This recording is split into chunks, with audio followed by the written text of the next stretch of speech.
नमस्कार, मार्गदर्शन अभियान में आपका स्वागत है। यह 2021 परीक्षा का ये हमारा अंतिम वीडियो है।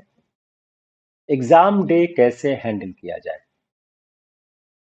परीक्षा का दिन बहुत महत्वपूर्ण होता है। उसके बारे में ऐसी कोई विधा विकसित नहीं हुई है जो यह कह सके कैसे एग्जाम डे पूरी तरह से नियंत्रित किया जा सके।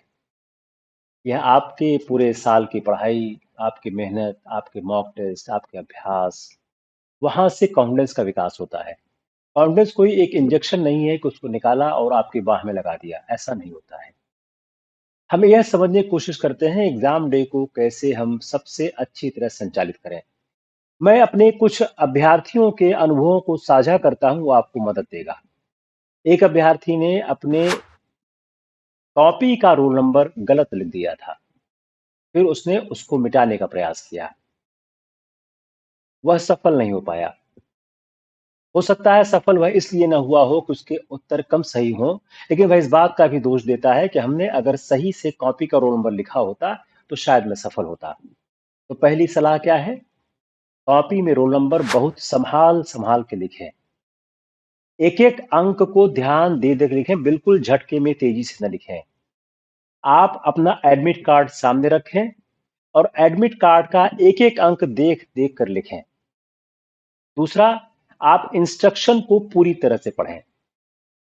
एमपी पीसेस में एक बार लिखा था कि आप काले या नीले पेन का इस्तेमाल करें।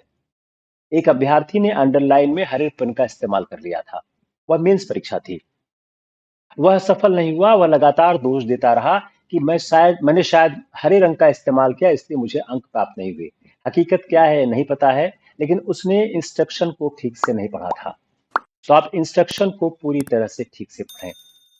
हर साल 4-5 सवाल आदमी गलत कर देता है ठीक से प्रश्नों को न पढ़ने से। यूपीएससी के तकरीबन 20 सवाल ऐसे होते हैं जो क्वेश्चन के ट्रिक से सॉल्व हो जाते हैं। क्वेश्चन में क्या क्या ट्रिक दी हुई है, क्वेश्चन में क्या क्या लिखा हुआ है। आप क्वेश्चन को ध्यान से देखने की कोशिश करें। एक बहुत ऊंचे रैंक की लड़की ने पिछले साल जहांगीर का पेंटिंग में सबसे ज्यादा इंटरेस्ट से सवाल गलत कर दिया था। क्यों गलत कर दिया था? उसने ठीक से सवाल को नहीं पढ़ा। आप सवाल को ठीक से पढ़ें। यहां आपकी रीडिंग स्पीड बहुत मदद करती है। अगर आपकी रीडिंग स्पीड अच्छी है तो आप बेहतर कर ले जाएंगे। रीडिंग स्पीड अब आज सुधार नहीं जा सकती है। वह एक साल के प्रयास से आपकी रीडिंग राइटिंग स्पीड में सुधार आता है। आप रीडिंग स्पीड पे अगर बेहतर आपकी है तो आप निश्चित रूप से बेहतर पेपर करेंगे। पेपर बड़ा होता है, पेपर लंदी होता है। आप मॉक टेस्ट के परफॉर्मेंस को आप यूपीएससी के एग्जाम के दिन के परफॉर्मेंस से मत तुलना करें। आपकी कल जो स्पीड है वो ड्रेस्टिकली रिड्यूस हो सकती है। उसका दो कारण है। एक, आप पे एक अतिशय तनाव होता है। दूसरा, यूपीएससी का प्रारंभिक परीक्षा का जो पेपर है वो बहुत लेंदी होता है। मॉक टेस्ट जनरली लेंदी इतने नहीं होते हैं। इसलिए आप अपनी उस स्पीड को ध्यान में रख के कार्य करिएगा। बिल्कुल हड़बड़ाने की कोशिश नहीं करने की। मैंने आपको एक लंबा वीडियो दिया है कितने सवालों को हल करने का। 100 में से 100 सवाल किसी भी हालत में नहीं करेगा। जिन सवालों में आपको 4 ऑप्शन में से एक भी ऑप्शन समझ में नहीं आ रहा है, उसको बिल्कुल टच नहीं करिएगा, वह गलत ही होगा। 90 के आसपास सवाल आप करिएगा। 88, 87, 89, 90, 91, यह आइडियल पैटर्न माना जाता है। आप पेपर को खत्म करके सबमिट करिएगा। एग्जामिनर के